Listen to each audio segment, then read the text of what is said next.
Good morning, everybody, and welcome to the penultimate Learn with Lorna for this year. I'm going to do my usual and just wait a few minutes for people to join us.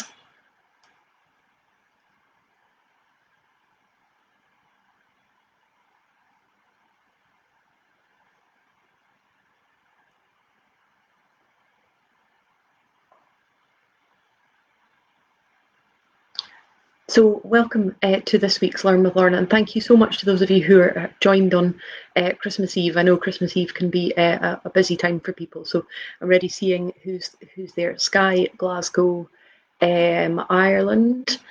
So it's lovely to see you all. And I know, thank you, it is a nice Christmas tree, isn't it? And another lovely jumper. This jumper was ordered especially for this talk today, so thanks for noticing it, Eleanor. So for those of you who haven't seen any of this series, my name is Lorna Steele and I'm the Community Engagement Officer for the Highland Archive Service. This is the 39th in this series that we started when we went into lockdown in March, April time, thinking that there would be one or two of these to share some information about our collections. And of course, no one could have foreseen the way this year has gone. So here we still are. You're still coming into my house every Thursday. And it is lovely to have you. So thank you for joining me again tonight. If you want to go back and watch any of the earlier episodes of this series, please do so. They're all available on YouTube. And I'm also really delighted to announce that this series has made it into the UK National Archives Year in Archives publication, where they celebrate the work that's gone on in the sector. And so I'm really delighted that we've made it into that as well, which gives us kind of national recognition of the project, and all your input into that is so much appreciated. So thank you as always for all your comments and hellos. Keep them coming. A reminder before I go any further that this series is brought to you by High Life Highland at no cost to the viewer. That High Life Highland is a charity registered in Scotland and that there's no payment or subscription required to take part in these events. But if you're able to donate towards our work, we would very much appreciate that. And as I always say, thank you so much to those of you who have done that. You've no idea, it really makes a difference to us as a service. Obviously, this is in no way a normal Christmas for many of us, and I know there are people watching in Australia, New Zealand, other places, but certainly in the UK, this is not at all a normal Christmas. A lot of people's Christmases have changed at very short notice.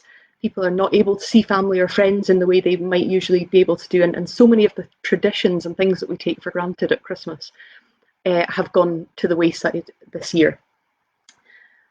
So I wanted to reflect on some of those things, how those traditions and normal things would be are shown in our collections, and then look back at another Christmas that we have in our collections that was also difficult. I have been teased by my colleagues for this being the alternate Queen's speech, so I decided not to wear a crown for this, but who knows if we're still here next year. Okay, so through this series of Learn with Lorna, we have looked at all sorts of different records. We've looked at institutional records, things like the asylum, the poor house collections. We've looked at council-run services, things like schools, the poor relief system, things like that. And of course, we've looked at family and estate papers, letters and diaries. And so what I wanted to do was use some of those types of records to look, as I say, at the things that we would normally be doing and the things, times that Christmases have also been difficult in the past. So the first thing I wanted to start with was church. Of course, the reason for the whole Christmas season. Normally, most of us or a lot of us would maybe be attending a church service, Christmas Eve, Christmas Day.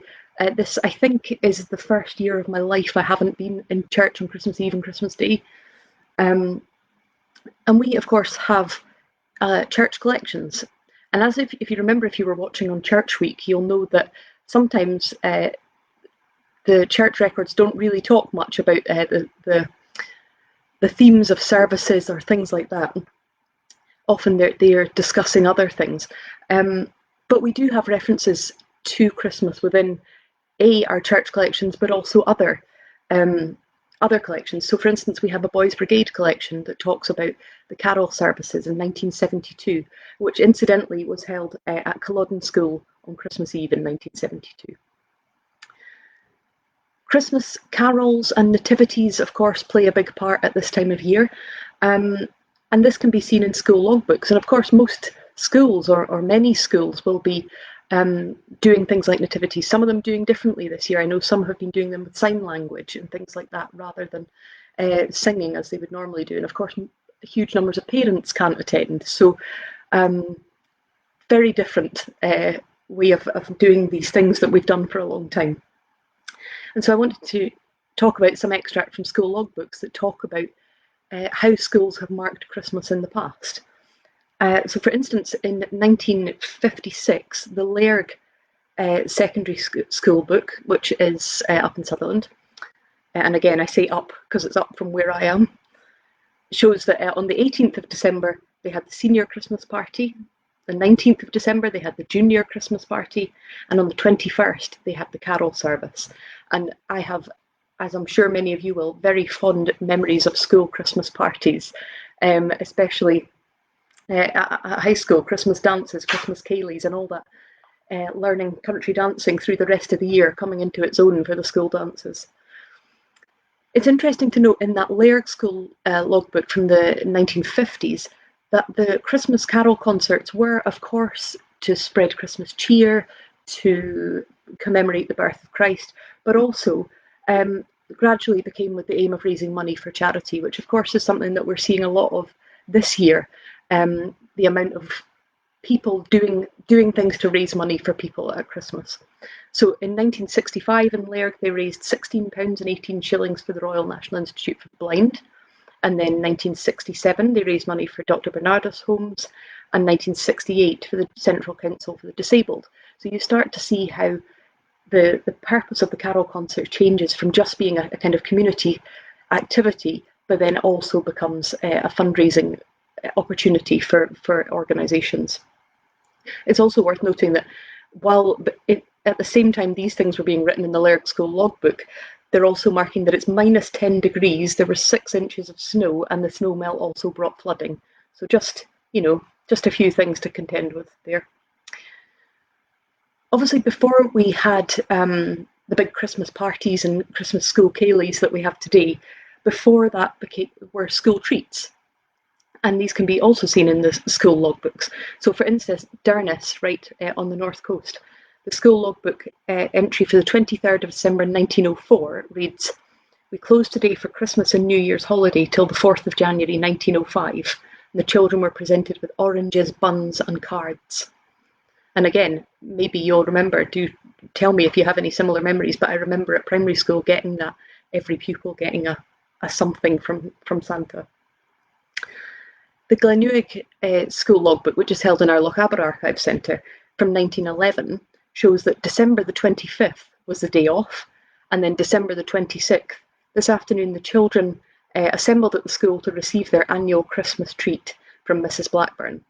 In addition to a sumptuous feast, each child received a suitable toy and an article of clothing. All seemed to have thoroughly enjoyed themselves, and then they were back at school full-time on the 27th, so they had the one day off. And they were lucky to get Christmas Day off at all, because in the Rogart school logbook, the teacher's constantly complaining about the lack of people attending, how many problems he has getting attendance. But on Christmas Day, 1872, he had 49 pupils attending school on Christmas Day. So Christmas Day, the significance of that as a day off has changed a lot through time. And it's funny how something that we've grown up with, we take as absolutely for granted that must have always been, and most things have not always been. And of course, all of this getting into school and doing all of these things was only if they could get past that notorious Highland winter weather. If you looked at the post I put up this morning on Facebook, you'll have seen some great photos of clearing snow on the roads.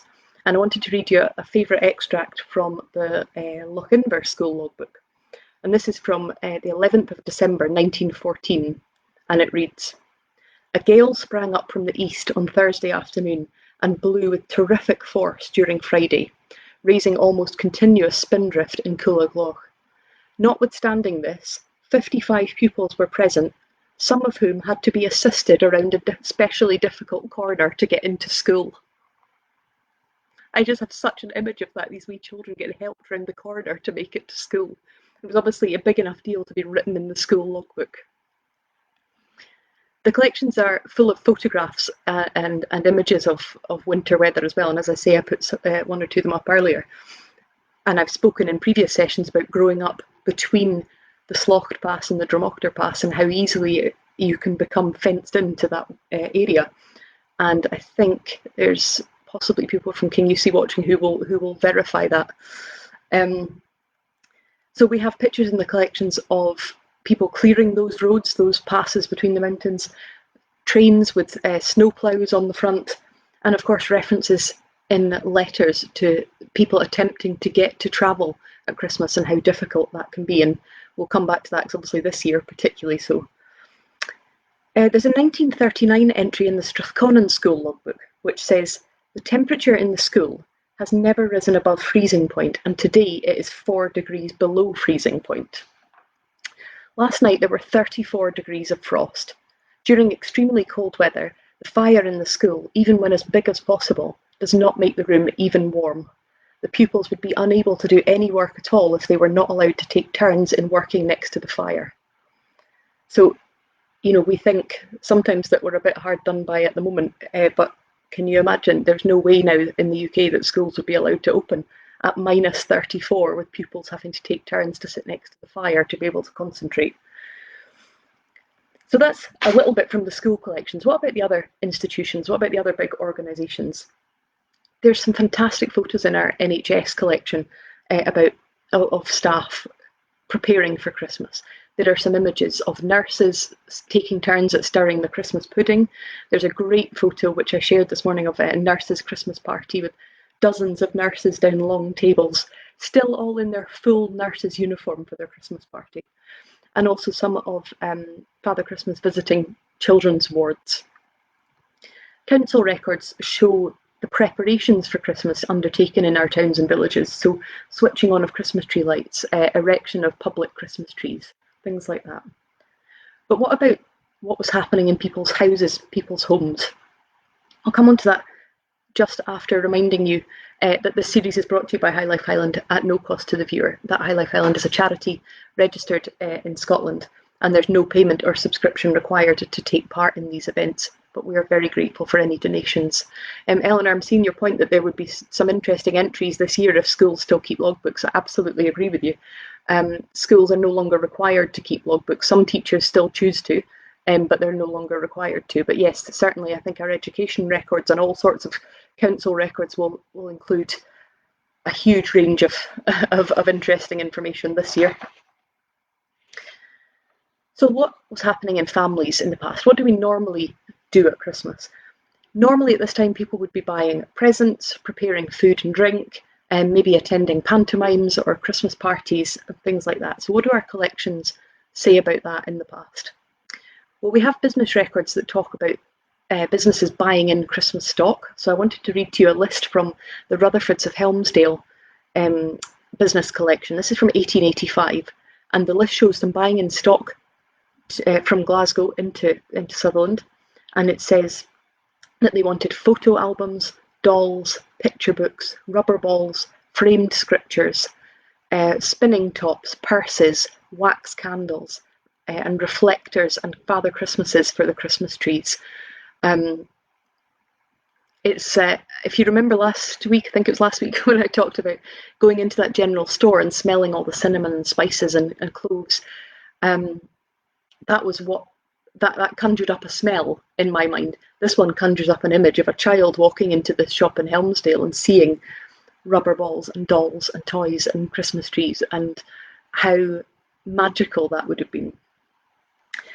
And I wanted to read on the theme of Christmas presents, wanted to read to you a letter. So you have to bear with me. I've got loads of extracts I wanted to read to you this week. This is a letter from 1946 that talks about Christmas presents. And it was written by a wee boy called Gordon, who's writing to his brother Dennis. Now, his brother Dennis at this point was 18 years old. I'm not sure how old the boy was who wrote the letter, but he was considerably younger. And he writes on the 20th of November 1946, so well ahead of schedule. Dear Dennis, this is just a note to ask you if you will lend me 2 and 6 to help me buy Ma's present. It is a bed lamp which costs 18 and 6. It's a beauty. It's in Dow's Gramo shop window. Ma gave us a list of the things she wanted for her Christmas, and a bed lamp topped the list. I was told by Ma about the writing pads, and I'm very pleased to hear that you're managing to get them. Keep this letter secret, for no one knows about this. You will also notice the pen I'm writing with. See and look after my pen, won't you? I'm having my term exams, so I'm very busy. Love, Gordon. NB, please send that money quickly. And not long after that, Dennis, the brother who he was writing to, was posted on active service and went to Palestine. And just as an aside, that collection holds about 300 letters of Dennis writing back to his mum and his family about his experiences in Palestine. Maybe some of us would be attending pantomimes. Maybe for those of you who are not in the UK, you might not be, but it's certainly something that a lot of us here in the UK would be doing normally. We hold pantomime programmes for Eden Court Theatre, which is a big theatre in Inverness. And we hold letters and diaries and things that record people's attendance at special Christmas events, parties and pantomimes and things like that. And if you remember, when I did Malcolm Blaine Week, and I know that was one that kind of touched quite a lot of people, quite an emotional story, I wanted to read you an extract from Malcolm's diary when he was about 10 years old. And he has travelled up from England to Nairn on holiday, and this is what he says about his Christmas holidays. He would have been, as I say, about age 10 at this point. At Nairn. During the Christmas holidays, we did not do much in the way of expeditions. Once we bicycled to Rake Castle and saw the old castle ruins on the mountainside.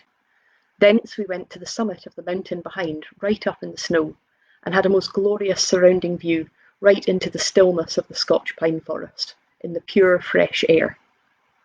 From there we could see right across the Murray Firth and across the snowy Rossshire Hills, Benwyvis and Tarbert View. We could see Inverness 18 miles away in the west, and Nairn and Forres, Brodie and the Colburn Sands, the Bar and the mouth of the Findhorn, and down the other side we could see towards Granton and Aviemore, the great Scottish hills. We went to a large Christmas party at Kilrock Castle and saw the black cat by the fire of the hearth in the great tower room, and we danced in the firelight to the bagpipes in a great Scotch reel. As I certainly said during Malcolm Blaine Week, what a phenomenal turn of phrase that wee boy had. If any of you have read the Brambley Hedge series, there's the Secret Staircase Christmas book, and that's what that conjures up to me, that picture of dancing by the fireside. There are also great extracts from diaries in our nucleus collections, and I'm going to come back to those next week when I'm looking at Hogmanay and other kinds of traditions, so join me to hear about those extracts. Of course, one of the main things that people would normally associate with Christmas is time with family and times with friends, and I think probably that will be the hardest thing for a lot of people this year, is the limit on the amount of time that we can spend with family, which, as I say, is just so central to what we would normally be doing. And so I wanted to read a particularly poignant letter to you. This is from a privately deposited collection, a family collection, the correspondence of the family of James Hall, who lived at Belport in Alness in the 1850s. And this letter was written by George Ross Hall, who was James's son, his youngest son. It was written on the 20th of December 1858, and it was written from him when he was at school in Aberdeen, and he's writing to his father.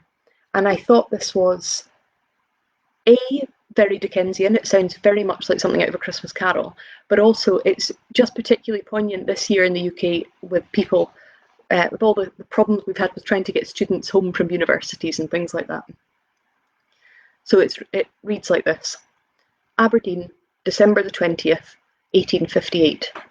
My dearest father, I received your letter just now, and I am much surprised that you are speaking again about me not coming home for Christmas. You promised to allow me home. Why don't you keep to your promise? All the boys are going home, except the Munros, and I don't see any reason why I shouldn't go also. Mr. Ross Mulcraig's son is going, for Mr. Patterson had a letter from his father telling him to allow him home. Mr. Mackenzie Ardross's sons are going.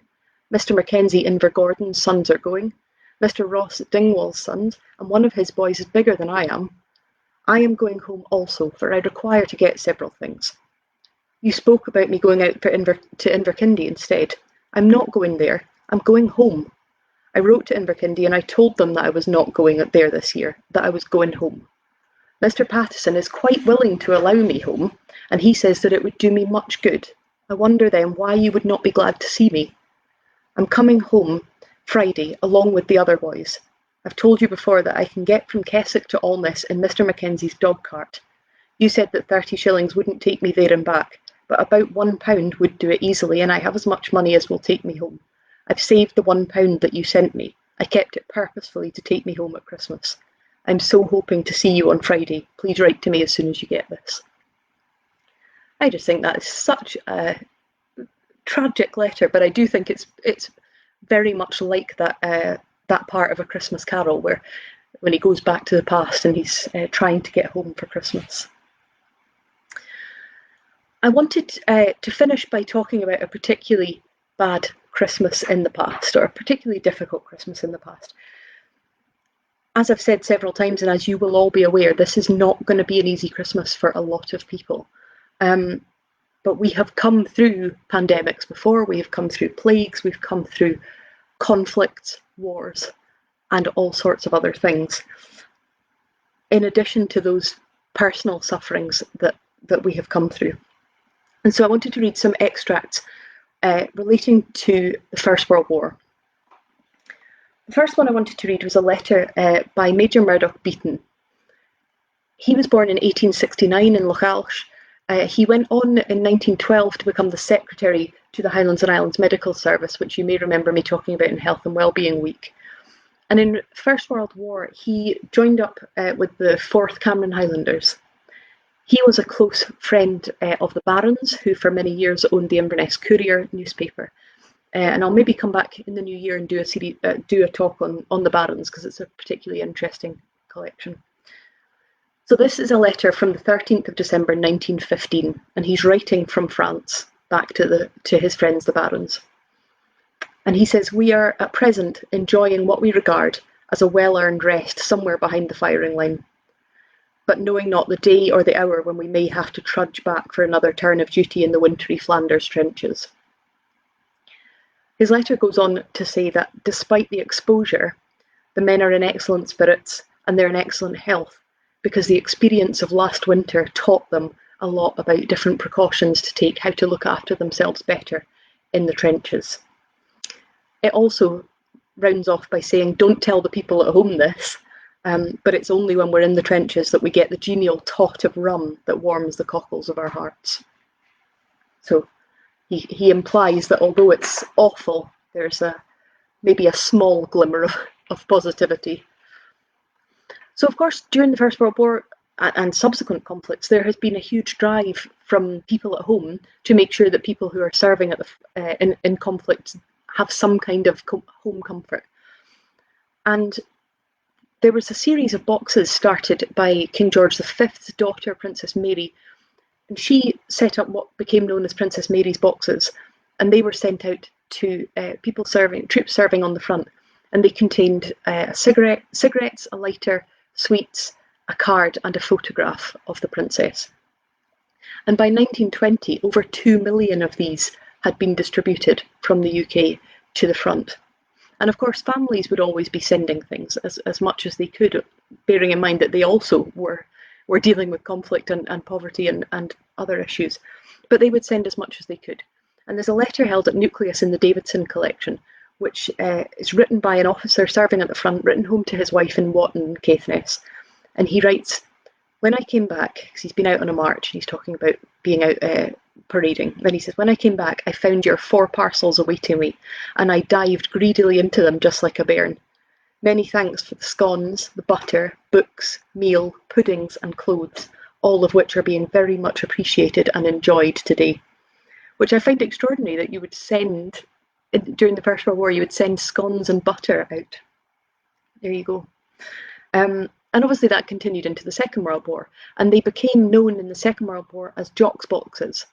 And this was an initiative set up by Glasgow Cinemas, who would have collection boxes out for people to donate money or goods to be sent out to the troops. And as I said earlier, that's so similar to what we're seeing now in terms of food banks and people trying to contribute to make a difficult time a little bit easier for other people. And of course, there was the famous Truce in the First World War, and I wanted to read to you an extract of a letter that was written and published in the Northern Chronicle in 1915. It was published on the 13th of January 1915, and it was a letter written by Corporal John Lamont of the 2nd Seaforth Highlanders to his mother in Aldern, just near Nairn. And he wrote, "On Christmas Day, I was on duty from 9 until 1 o'clock. About 11 o'clock, a number of the Germans approached our lines, but we could not fire on them as they were unarmed. We advanced towards them, and then we began shaking their hands. 2 Germans put their arms round my neck, and they gave us cigars. I shared a box of cigarettes with them. Perhaps you at home will hardly believe this, but it's the truth. Afterwards, we held a concert, and you could hear the older Germans chiming in here and there. We did no fighting for a day and a half afterwards. 2 Germans gave me the addresses of 2 girls in England, to which I promised to write and let them know that they were quite well. I'm sending you the card which I received from Princess Mary. It's a good souvenir of the war." And I wanted to pull that. Of course, that's a very famous thing that happened in 1914, the truce at the front. Tragically short-lived, of course, but I wanted to highlight it just to say that we've come through awful Christmases before, and there have been rays of light that have shone through them. We will get through this Christmas, although it will be very difficult for a lot of people. I hope that has given you an insight into some of the references to Christmas in our collections. I wanted to finish by saying a couple of things. One, which is I hope you can join me next week. I'll be looking at Hogmanay and other traditions and festivities, how we've marked traditions in the Highlands. A reminder that the series is brought to you by High Life Highland at no cost to the viewer, and that High Life Highland is a charity registered in Scotland, and there's no payment or subscription required to take part in these. But finally, the most important thing I wanted to say to you was that I really have appreciated your company this year. It's been so lovely getting to know some of you and seeing your names coming up and seeing comments coming up. So thank you so much for all of that. I hope you have, in some capacity, a Merry Christmas. I know that some of the people watching will have suffered a bereavement, will have suffered financial loss, worry about jobs, all those sorts of things. And I hope that somewhere in amongst this festive period you find some peace and some rest, and that you all stay healthy. So take care of yourselves. I really hope you have a good day tomorrow, and I hope to see you again next week. But have a very Merry Christmas.